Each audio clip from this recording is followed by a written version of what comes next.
This is CGTN, China Global Television Network.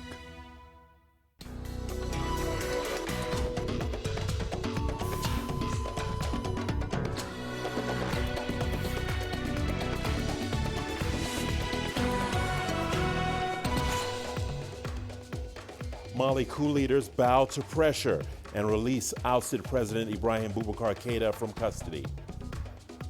7 more dead dolphins wash up on Mauritius shores as investigations into the mysterious deaths continue.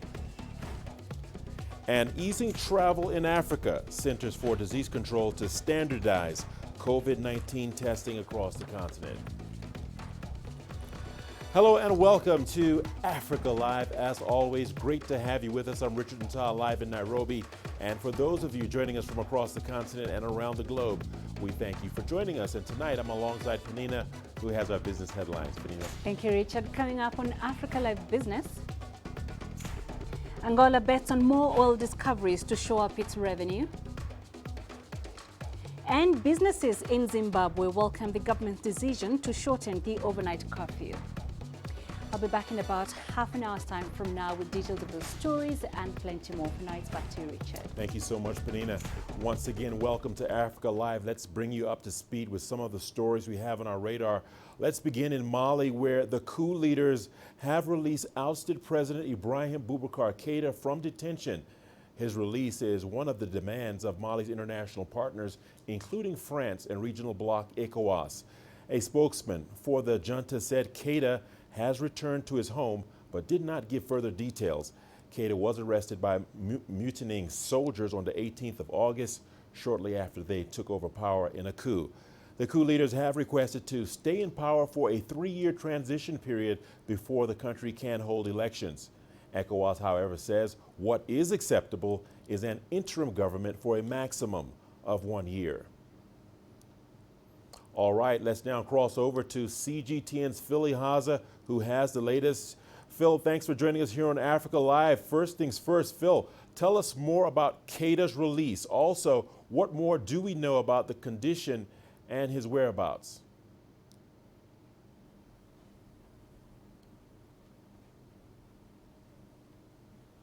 Oh, thank you, Richard.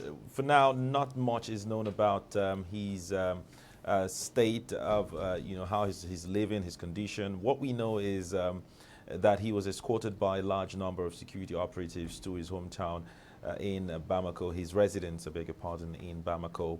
But from the last statement from the leader of the mediators, that former President Goodluck Jonathan, when they had the opportunity to meet with him in their last visit, they said that Keïta is in good health, is in good state, and appears to just be very peaceful and calm. And so we're expecting that he's also in the same state of mind at the moment. The bottom line is a major progress have been made in all of this peace talks, and the release is also one of that. All right, speaking of his release, Phil, ECOWAS was pushing for the coup leaders to set Keïta free. Is this latest development being seen as a case of the bloc having its way in the matter and in the talks that were held earlier this week?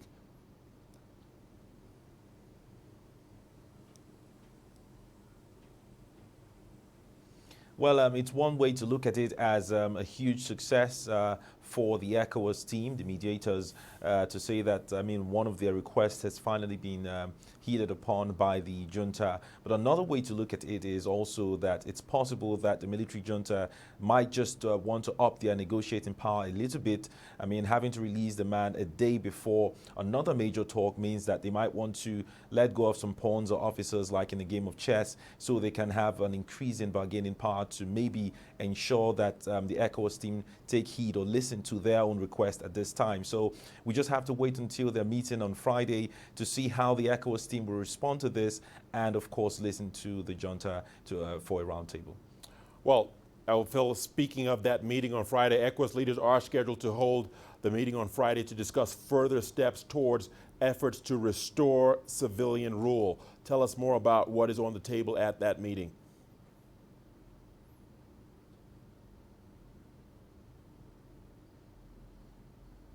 Well, at this time, the major thing that is on the table for ECOWAS is to ensure that a transitional government is installed almost immediately in that country. Of course, they have the minimum of 6 months and the maximum of 12 months, but the junta are insisting on 3 years. So they'll definitely want to look at that timeline to try to arrive at the maximum time of 12 months at that meeting tomorrow. And that's because the ECOWAS team consider military rule as old-fashioned in the entire region, and the earlier they can achieve that transitional government and also be a part of it, the better for all of the countries in the West African region, so we don't see similar incidents have a ripple effect in other countries even after now. All right, Philly Haza, let's leave it there for now. Philly Haza speaking to us live from Abuja. Thank you for keeping a close eye on that story. Staying in Mali, where the protest coalition that had campaigned against former President Ibrahim Boubacar Keïta says it is willing to work with the military junta to restore civilian rule. The new military rulers formally met with the leaders of the June 5th movement for the first time since seizing control. Mali's protest movement is made up of a diverse association of grassroots groups, political parties, and religious figures. They are seeking a substantive way forward that will involve the people of Mali. The movement and the military junta are set to meet for talks again on Saturday.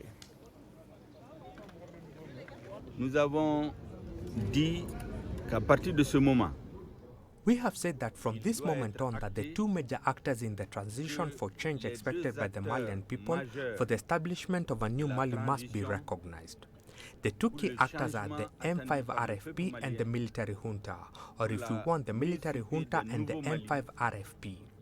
The military junta has indeed told us that they are in the process of working to bring together all of the nation's active forces to define together everything related to the transition, its format, duration, and other characteristics of the transition. Let's turn our attention to Mauritius, where 7 more dead dolphins have been found on a Mauritius beach. This comes a day after 17 carcasses were washed up near an oil spill caused by a Japanese cargo ship. The full impact of the spill is still unfolding. The results from an autopsy conducted on the dolphins is yet to be released, but environmental NGO Greenpeace has called on the government of Mauritius to launch an urgent investigation to determine the cause of the deaths. Now, for more on that developing story, let's cross over to Lou Fei, who is in Mauritius, for more details. Lou Fei, thanks for joining us here on Africa Live. Well, tell us, what more can you tell us about the rising toll of dead dolphins? Yeah, Richard, that eventually the dreaded news has come in that 7 more dead dolphins did wash up on the shore of the southeast coast of Mauritius, very near to the site where the Wakashio shipwreck and the subsequent oil spill occurred. It's interesting to note that back in 2015, 35 dead dolphins washed up in virtually the same spot. Now, marine mammal specialists have said that this is because of sonar activity or military activities in the area that might have disturbed the dolphins and caused them to become confused. Well, Lou Fei, as you said, there are so many conflicting theories on what could have caused the deaths. Now, the question that needs to be asked is, has any results of any examination into the cause of death been released?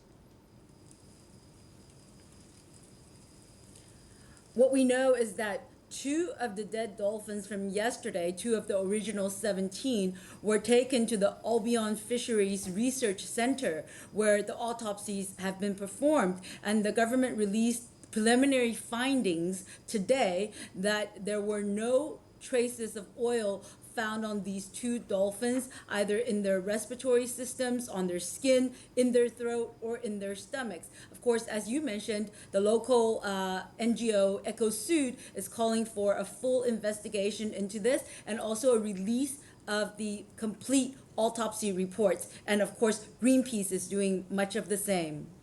All right, Lou Fei, thank you for bringing all of that there to light. That's Lou Fei speaking to us live from Mauritius. Let's now move on to Libya, where Libya's internationally recognized Government of National Accord has imposed a 24-hour curfew to try and halt the spread of the coronavirus. Now this in the wake of protests over corruption and the rising cost of living. The decision exempts people who need to go out for essential food or medicine.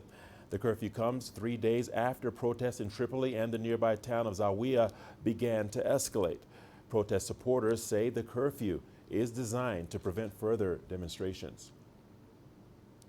Meanwhile, the African Union is working with countries to standardize COVID-19 testing procedures to ease the movement of people across the continent. This comes as more African countries reopen their economies despite an increase in coronavirus cases. CGTN's Coletta Wanjohi reports from Addis Ababa. Movement across African borders is slowly starting to resume. Since the COVID-19 pandemic hit Africa, the continent has lost over $8 billion from the stagnation of travel. The African Union estimates a further loss of $50 billion due to a halt in tourism activities. It hopes the travel industry can be resuscitated in a way that will not endanger the health of citizens. We have drafted clear guidelines and guidance on what to do in airports, what to do on the aircrafts, how to for the passengers. And of course, all the work that we have been doing has been done closely and with the direct participation of the WHO. The Africa CDC says for this to happen, there must be what it calls trusted testing, where results are recognized across the continent. There are about 23 countries that are requiring testing and require different levels of testing. Some are requiring that you have not more than 72 hours. Some actually require that when you arrive at the airport with a COVID-19 certificate showing you are negative, you still do another test. And some require even after the test, even with your negative, you go into quarantine. The continent has already surpassed the 1 million mark for positive COVID-19 cases. The Africa CDC insists that as countries reopen their economies, case numbers need to be kept under control. But it says this will only happen if individual countries implement public health measures and keep their citizens constantly aware of how to prevent themselves from catching the virus. It also advises countries to restrict reopening activities in regions within their borders that are still experiencing high levels of transmission. Coletta Wanjohi, CGTN, Addis Ababa, Ethiopia. In New Zealand, the self-confessed white supremacist in the country's worst mass shooting in its history has received a record sentence, life in prison without parole. Owen Poland has the details from Auckland. On each of the 51 charges of murder, charges 1 to 51, you were sentenced to life imprisonment. I order that you serve the sentences without parole. It's the moment that the world has been waiting for. The moment that 29-year-old Australian terrorist Brenton Tarrant is sentenced for the horrific murder of 51 worshippers and the attempted murder of 40 others at 2 Christchurch mosques in March 2019. You committed mass murder. You slaughtered unarmed and defenceless people. You maimed, wounded and crippled many others. Many of the victims were shot in the back as they prayed. The youngest, a 3-year-old boy who was killed clinging to his father's leg. And over the past 3 days, an outpouring of grief and rage as people delivered emotional victim impact statements. This monster had no right to take my son from me. I have a life sentence now. He's a sick man. He's not a human being. You have changed my life forever, and I will never forgive you.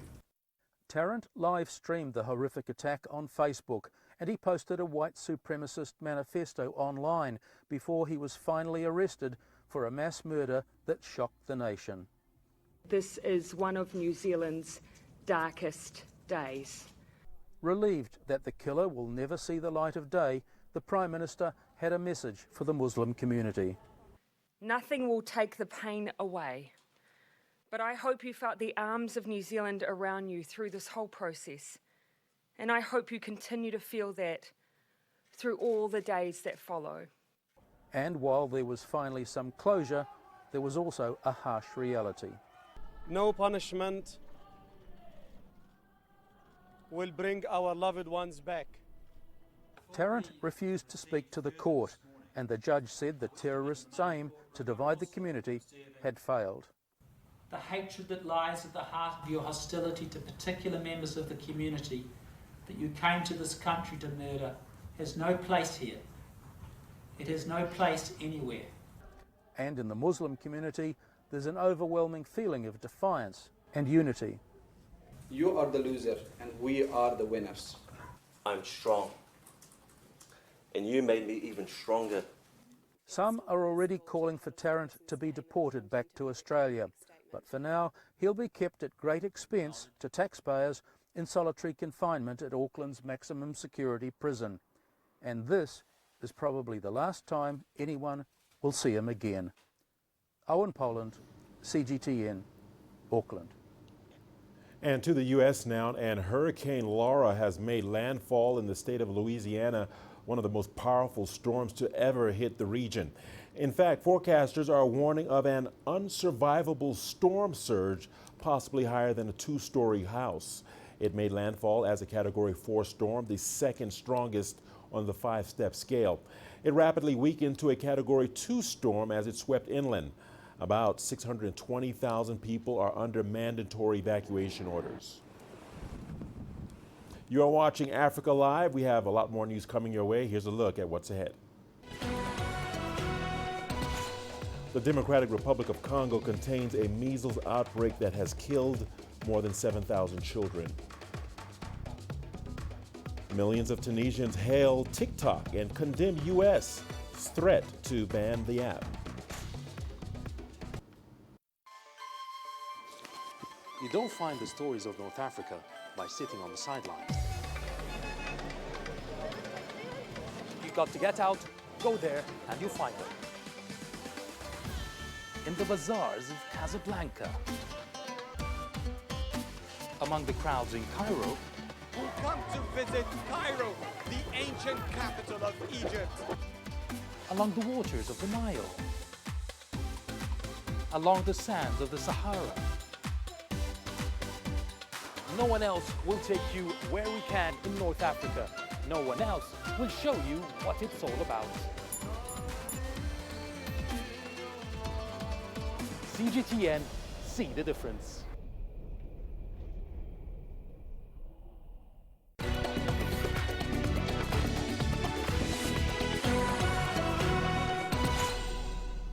Welcome back to Africa Live. Thanks for staying with us. Health officials in the Democratic Republic of Congo say a measles outbreak which has ravaged the country since 2018 has been contained. The disease has claimed the lives of more than 7,000 children under the age of 5. CGTN's Chris Ochemringa has more on this story. The DRC government has been battling the measles outbreak since 2018. The disease claimed more than 7,000 people, most of them children aged under 5. The World Health Organization described it as the largest and fastest moving epidemic in the world. The health minister, Dr. Eteni Longondo, says the outbreak has now been contained. He also said an official declaration will soon be made. The childhood disease was tackled through a widespread vaccination program. The DRC's healthcare system has been blighted by decades of conflict. The country is still battling other epidemics like Ebola, cholera, and the COVID-19 pandemic. Chris Ochemringa, CGTN, Kinshasa, Democratic Republic of Congo. Moving to Uganda, and the government has said it will continue its fight against the polio virus, despite the World Health Organization declaring Africa free from it. Officials have expressed concern that the disease could rebound, with countries like Afghanistan and Pakistan continuing to report cases. Uganda was declared polio-free in 2010, but vaccination against the virus continues in order to prevent a recurrence. Isabel Nakiria reports. Francis Mugwanya is helping disabled people become mobile again. Mugwanya says he went through a hard time growing up without a wheelchair. He got polio when he was 3 years old, which left his legs crippled. A vaccine for polio was hard to come by at that time. I began school with my older brother putting me on the back of a bicycle and taking me to school. So once he dropped me off, I would have to crawl on my hands and knees to get around, to go to the kitchen to get porridge, to go to the latrines. And of course, you know what latrines are like in Uganda. Mugwanya is now running a charity in Uganda to help disabled people acquire wheelchairs. He says he doesn't want people with disabilities to go through a similar experience. I started working because I had gone to school and I started working, and most of the people with disabilities don't work. And I saw so many of them that were dragging themselves in the dirt, and it just broke my heart. I was like, nobody should be able to live such a life. Through his project, more than 15,000 wheelchairs have so far been given out for free. 2 organizations in California, Free Wheelchair Mission and Jenny and Friends, fund the wheelchair charity. Before I got this wheelchair, life was hard. If there was no one to carry me around, I could not move. Mugwanya is among millions who suffered paralysis from polio when the virus was still in Uganda. There have been no new cases of the paralyzing polio virus in Uganda since 2010, and efforts to prevent its recurrence continue. The Ministry of Health says it will ensure the country remains polio-free by vaccinating all children under 5 years. The disease mainly affects young children. It spreads through eating food contaminated with the virus, usually caused by poor fecal disposal. The WHO says 1 in 200 infections leads to permanent paralysis and could be fatal. The Health Ministry says it's a big relief to have Africa free from polio, but it won't relax its campaigns against the virus. We will continue with our vaccination efforts against the polio as long as polio is not eliminated throughout the world. So for us, it is a consolidation because the reactive campaigns we have been doing because a neighbor diagnosed the polio is now going to go down. The World Health Organization says the polio virus has decreased by 99% globally, but states must put in more effort to eradicate it completely. But people like Mugwanya will continue helping those who still need assistance, regardless of their disability. Isabel Nakiria, CGTN Kampala, Uganda. The coronavirus pandemic is threatening not only people's health, but also their livelihoods. In Kenya's Turkana County, many earning daily wages have been struggling to put food on the table. CGTN's Daniel Arap Moy reports. Julius Were is a tailor in Lodwar, a town in northern Kenya. He is the breadwinner of the family. For Were, the fear of the coronavirus goes hand in hand with anxiety about where his family's next meal is coming from. With no alternative source of income, Were is struggling to feed his children. I have 6 children waiting for me at home, but there is nothing much I can do. When I get something small, they eat. If I fail, they sleep without food, but we are trying to ensure they survive. Like Were, many people who once could afford to buy enough food to feed their families now find themselves cutting back on the number of meals they can provide. We used to depend on our goats for food, but even our goats are dying. And those that are still available are too thin to be slaughtered or sold, and you wonder what else to do. Now that our children are out of school due to the COVID-19 pandemic and the malaria situation, many of us are struggling. Food has become a real problem. Even these mothers you see are struggling to find the very basics to feed themselves and their children. The dependence on relief food in this county has been very high for so many years of consistent feeding people without actually putting resources into producing food. Climate change has not made the food situation in Kenya's Turkana any better. The Turkana people have for many years persevered in an arid landscape, but weather patterns in this part of Kenya is getting ever more erratic due to climate change, putting the Turkana at risk. We have focused on irrigation, rehabilitating some of the very old irrigation schemes, building others. But of late, the last 2 years is focused on flood-based irrigation, where we will be able to tap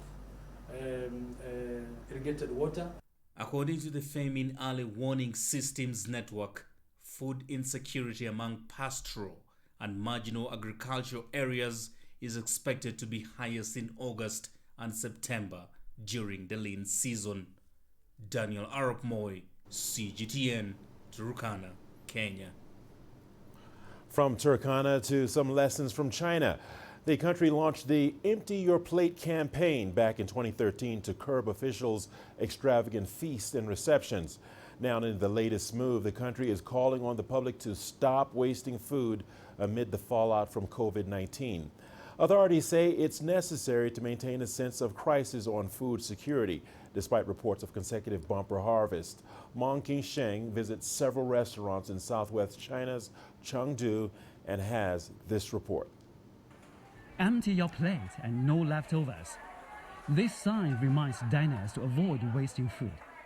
To that end, this fast food restaurant in Chengdu has updated its menu and prices. Customers are now able to decide on the amount of food themselves. Staff here remind each customer that we offer half-sized dishes and rice, as for some people, full-size dishes are way too much. They can buy food at half price in smaller portions.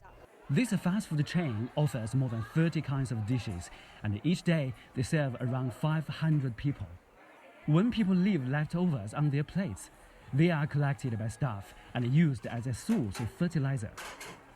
But many others are choosing to take away their leftovers in packaging provided for free.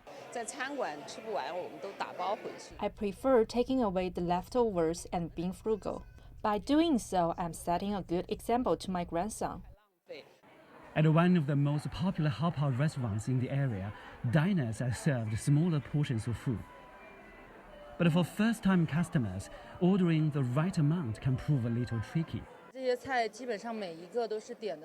We ordered small portions for nearly all the dishes. The prices are low and reasonable, so we ended up ordering more than we need. There are 3 of us, but we still can't finish everything. It's a bit embarrassing. To reduce food waste, the restaurant provides free takeaway boxes for unfinished drinks and even soup stock. We prepare the right amount of raw materials every day to avoid food waste. When we make the food, we always make sure no ingredients are wasted. It's estimated that every year up to 17 million tons of food is wasted in China, enough to feed 30 to 50 million people annually. The Clean Plate campaign is aimed at reshaping the way Chinese people think about their consumption habits. Ahead of the times, Chengdu rolled out its own version of the Empty Your Plate campaign in 2012.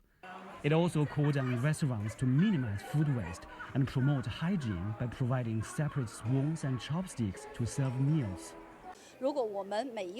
If each of our catering staff can advocate for the prevention of food waste, I believe we can encourage a vast number of consumers and the people around us to abide by this traditional Chinese virtue. Regions across China are introducing creative ways to prevent food waste.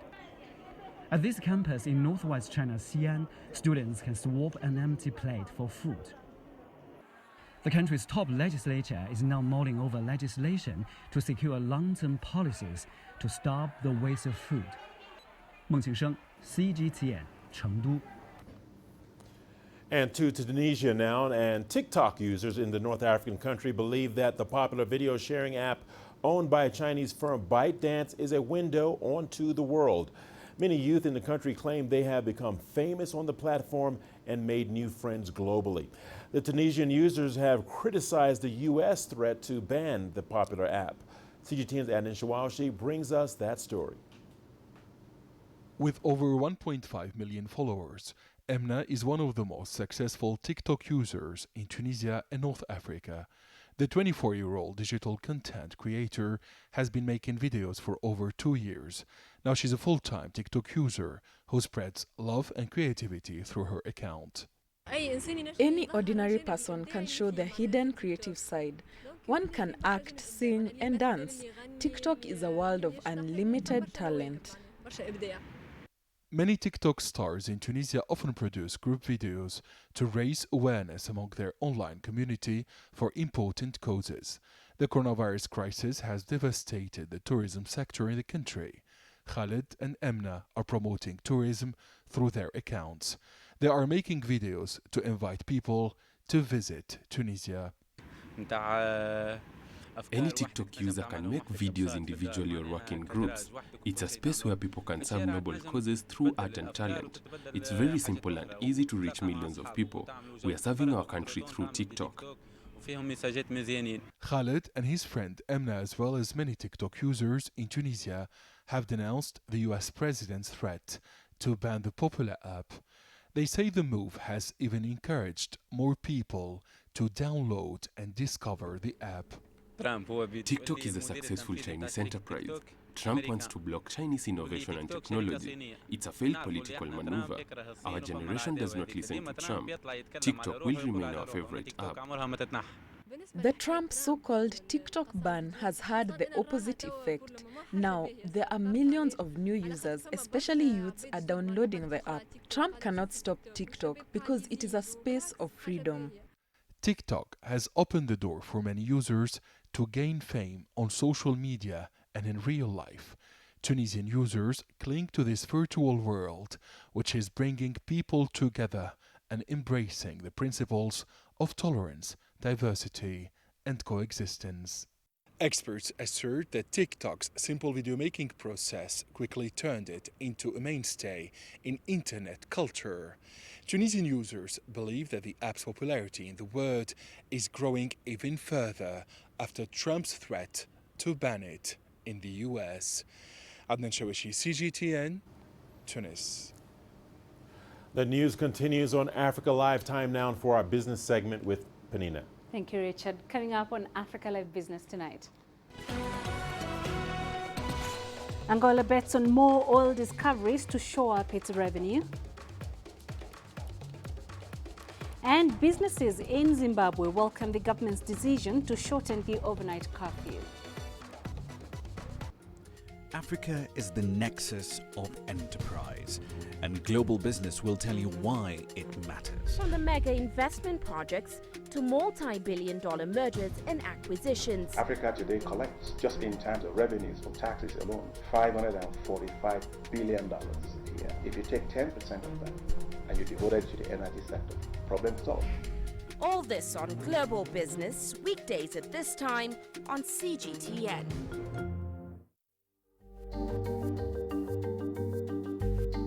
Africa Live. Find your voice.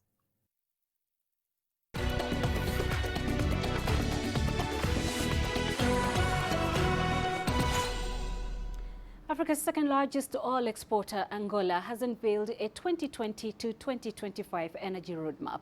It foresees oil discoveries of up to 57 billion barrels of crude oil and 27 trillion cubic feet of gas. State news agency ANGOP says the plans will inject $679 million in foreign investment and $188 million by the Angolan state into the economy. This will be part of an effort to boost revenue for an economic reform drive and reverse years of declining oil reserves, which stands at just 7 billion barrels. A study published earlier this week by the state hydrocarbon body projected a sharp decline in crude production from existing fields.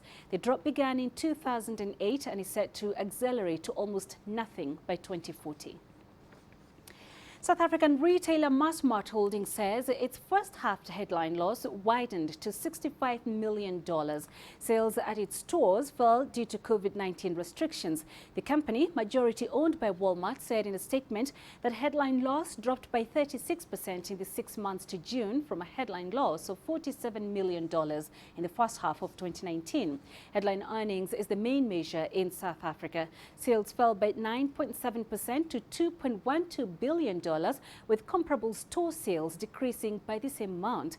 These were impacted by trading restrictions on liquor, tobacco, building materials, DIY, and general merchandise products like TV sets. Online sales, however, surged by 95% as consumers shied away from shopping in stores to avoid the coronavirus.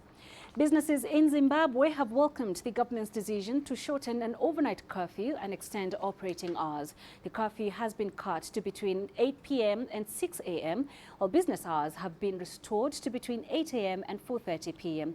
From Harare, here's CGTN's Mokutuya. Shortened trading hours have been disastrous for business.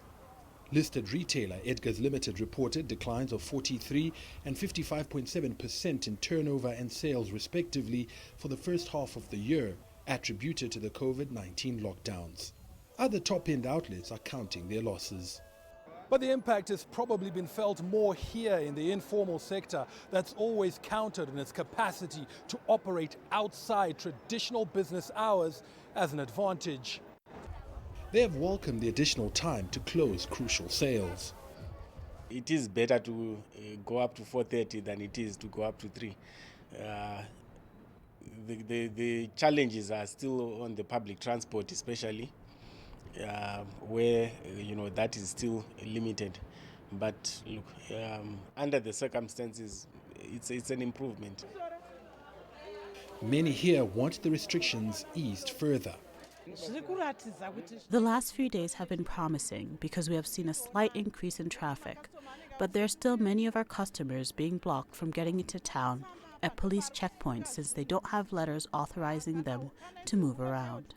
There are people who want to buy our goods but haven't been able to leave their homes since lockdown began. That's going on almost 5 months, a lengthy interval that's left these traders desperately clinging on for survival. And even if things don't improve, they're unlikely to pack it all in. Ultimately, if you look at the Zimbabwean typical SME, it's more a lifestyle business. It's about keeping the family alive. So they always find something to do. So a person closes down one operation, they open another. If someone was doing transport and they realize that, or public transport, for example, they realize that avenue is blocked, maybe they're going to deliveries or they're going to something else. So I think what will happen is there'll be a lot of shifting. Despite a surge in COVID-19 cases, Zimbabwe has progressively reopened the economy to enable the majority informal sector to earn a living. Mokutuya, CGTN, Harare, Zimbabwe. The Nigerian government has provided a $200 million line of credit for millions of young entrepreneurs across the country. The government hopes this will create a new wave of economic opportunities for its teeming young population and boost Africa's largest economy. Correspondent Philly Haza reports from Abuja, Nigeria's capital. 17-year-old Adesonia Oluwatosin Deborah is making pastries for breakfast. Deborah says she wants to set up a catering business, but she has no money to actualize this dream. I have a dream to become a very big chef, a well-recognized chef in the world, but the problem is the fund, the money. So if I should have the money now, sure, I'll be able to open my own restaurant, a very big one, have my own signature dish, many of them. At this catering center in Abuja, Deborah joined other young chefs to perfect her baking and cooking skills. People need to come to this type of training like White Dish Catering Center to be empowered well, not to be going to quacks, so that it does not affect the society, because we train them to become to become international chefs. Nigeria is home to nearly 100 million young people between the ages of 18 to 35, according to the United Nations. But more than half are without work or are underpaid. As part of ways to help tackle this, the Nigerian government has decided to extend credit facilities to at least 68 million young people with businesses and creative ideas to start up. Experts say this move by the government could go a long way in tackling the problem of unemployment and enable young people to contribute immensely to the country's economy. We expect that each of the youth given this fund are already self-employed. Once they can start their own business, they also employ others too that will work for them. We also have, of course, a lot of wealth creation. If the youth they are able to use the fund very well, they will be able to produce the local goods and services in a very innovative way. They're more competitive they can embrace more modern technology to do their businesses. However, similar empowerment programs for young people have been launched in the past, and critics argue that beyond funding, the government will need to tackle challenges affecting implementation. The bottleneck we have in this case is the bureaucracy in the process of administering, disbursing, and monitoring this fund. Then the other bottleneck is we don't have a robust training institution in this country that will likely train the youth and prepare their mind towards entrepreneurship. So the training institution need to be empowered also. The capacity of this institution need to be improved upon for them to be able to manage these funds and for this fund to get to the right people with innovative mindsets or innovative products. Authorities say this particular fund will be closely monitored by the Ministry of Youth and Sports and will be disbursed between the years 2021 and 2023. For millions of young people like these, access to funds for business and the right skill set is something experts say could create a whole new generation of entrepreneurs in Nigeria and lift millions out of poverty. Phil Ihaza, CGTN, Abuja. Well, that's it for now on Africa Live Business, but later on Global Business, a major U.S. children's wear retailer cancels orders from Ethiopia. We'll look at how this is affecting business in the East African country. We'll be live from Addis Ababa at the top of the hour, and I will see you then. For now, it's back to you, Richard. Thanks a lot, Panina. Well, the news continues on Africa Live. We will see you on the other side of the break with more stories. Don't go away. Africa is the nexus of enterprise, and Global Business will tell you why it matters. From the mega investment projects to multi-billion-dollar mergers and acquisitions. Africa today collects, just in terms of revenues from taxes alone, $545 billion a year. If you take 10% of that and you devote it to the energy sector, problem solved. All this on Global Business, weekdays at this time on CGTN. Africa Live. Find your voice.